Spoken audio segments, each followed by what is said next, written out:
Hello friends, કેમ છો? આ વિડીયો ખાસ મારા બહેનો માટે છે.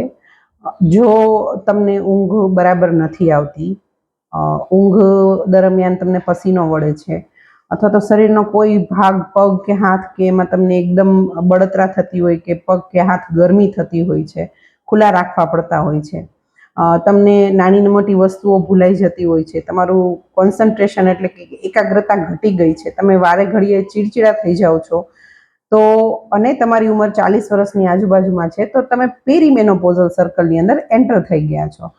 એકચ્યુઅલી આપણે જનરલી મેનોપોઝ વિશે એટલું જ જાણીએ છીએ કે 45 થી 50 વર્ષની ઉંમરે એ આપણા શરીરની અંદર આવતી કુદરતી પ્રક્રિયા છે, કુદરતી ચેન્જ છે, બદલાવ છે. પરંતુ જનરલી મેનોપોઝ આવતાના પહેલા જે સિમ્ટમ્સ હોય છે એને પેરીમેનોપોઝલ સિમ્ટમ્સ કહેવાય છે, કે જે 40 વર્ષની ઉંમરથી શરૂ થઈ જતા હોય છે. તો જો તમારી ઉંમર 40 વર્ષની છે અને આ બધા સિમ્ટમ્સ તમને આવે છે, તો તમે પેરીમેનોપોઝલ કન્ડિશનની અંદર એન્ટર થઈ ગયા છો. તો જનરલી કેવું હોય છે કે પેરીમેનોપોઝલ કન્ડિશનની અંદર તમે એન્ટર થાવ છો તો તમારા સાંધા ધીરે ધીરે નબળા થતા હોય, મસ્ક્યુલર પેઇન થતું હોય છે, તમને ઇરિટેબલ થતા હોવ છો, તમે ગુસ્સો વારે ઘડીએ ગુસ્સો વધારે આવી જતો હોય છે. તો આ નેચરલ પ્રોસેસ છે, ગભરાવાની જરૂર નથી.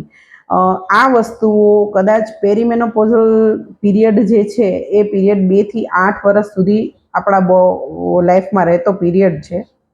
આ પીરિયડ પર્સન ટુ પર્સન અલગ હોય છે. જેમ કે તમારા મધર અને તમારા બેન સિસ્ટરની જે હિસ્ટ્રી હશે એ પ્રમાણે તમારું હિસ્ટ્રી રહેશે, તમારું પેરીમેનોપોઝલ ટાઈમ રહેશે. પેરીમેનોપોઝલ ટાઈમ આવ્યા પછી ધીરે ધીરે ધીરે તમારા શરીરની અંદર હોર્મોનલ ફ્લક્ચ્યુએશન, મતલબ કે હોર્મોન વધે છે અને ઘટે છે, વધે છે અને ઘટે છે. એના કારણે ક્યારેક તમારો મૂડ ખૂબ સારો હોય છે અને ક્યારેક ખૂબ જ ગુસ્સો આવી જતો હોય છે, કે ક્યારેક ખૂબ ગભરામણ થતી હોય છે, અકળામણ થતી હોય છે, નાની નાની વાતો ઉપર તમે ચીડચીડા થઈ જતા હોવ છો. તો આ અપડાઉન તમારું કદાચ 2 વર્ષ અથવા તો 8 વર્ષ સુધી પણ લંબાઈ શકે છે ફ્રેન્ડ્સ. તો આ પેરીમેનોપોઝલ પીરિયડ્સ છે, એના પીરિયડ્સને ધીરે ધીરે ધીરે તમારો હોર્મોન વધઘટ થતા થતા થતા એક સમય એવો આવશે કે તમારા હોર્મોન સાવ ઓછા થઈ જશે. એને તમે મેનોપોઝ કહી શકો છો. મેનોપોઝને તમે કેવી રીતે લેબલ કરી શકો કે જો કન્ટિન્યુઅસલી 12 મહિનાઓ સુધી, મતલબ કે એક આખું વર્ષ તમને પીરિયડ નથી આવતો, તમારા છેલ્લા પીરિયડ નો જે તમારો ટાઈમ છે એ પીરિયડના 1 વર્ષ સુધી જો તમને પીરિયડ કે સ્પોટિંગ, મતલબ કે ખાલી ડાઘો પણ નથી પડતો, કોઈ પણ જાતનું બ્લીડિંગ તમને નથી થતું, તો તમારો મેનોપોઝ થઈ ગયો છે એવું માનવાનું આવે. મેનોપોઝ, પેરીમેનોપોઝ, મેનોપોઝ અને એના પછીની એક કન્ડિશન છે જેને પોસ્ટ મેનોપોઝ કહેવાય છે, કે જે મેનોપોઝ પછીની કન્ડિશન છે. તો આ કન્ડિશનની અંદર જનરલી કેવું થતું હોય છે કે તમારા શરીરની અંદર જે ફ્લક્ચ્યુએટિંગ જે હોર્મોન્સ હતા, જેનાથી તમને આ બધી જ પ્રક્રિયા પોસિબિલિટીઝ બધી થતી હતી, એ હોર્મોન્સ હવે સાવ ઓછા થઈ ગયા છે, તળિયે જતા રહ્યા છે હવે અત્યારે એ હોર્મોન્સ. અને એ હોર્મોન તમને ઘણી બધી જગ્યાએ મદદરૂપ થતા હતા. જેમ કે હાડકામાંથી કેલ્શિયમનું ડ્રેનેજ થવા નહોતા દેતા, તમારા હૃદય રોગ ઉપર એ કંટ્રોલ કરતા હતા, ઘણી બધી વસ્તુઓમાં એ હોર્મોન તમારા શરીર ઉપર અસરકારક હતા.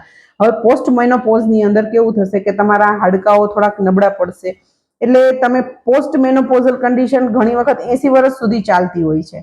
તો આ ખાસ જાણવું જરૂરી છે કે મેનોપોઝને આવતા તો 50 વર્ષ થશે કદાચ, પણ જો 40 વર્ષની તમારી ઉંમર છે તો તમે પેરીમેનોપોઝલ સર્કલમાં પણ એન્ટર થઈ ગયા છો, તો પણ તમારે તમારું ખાસ ધ્યાન રાખવાનું છે. Thank you.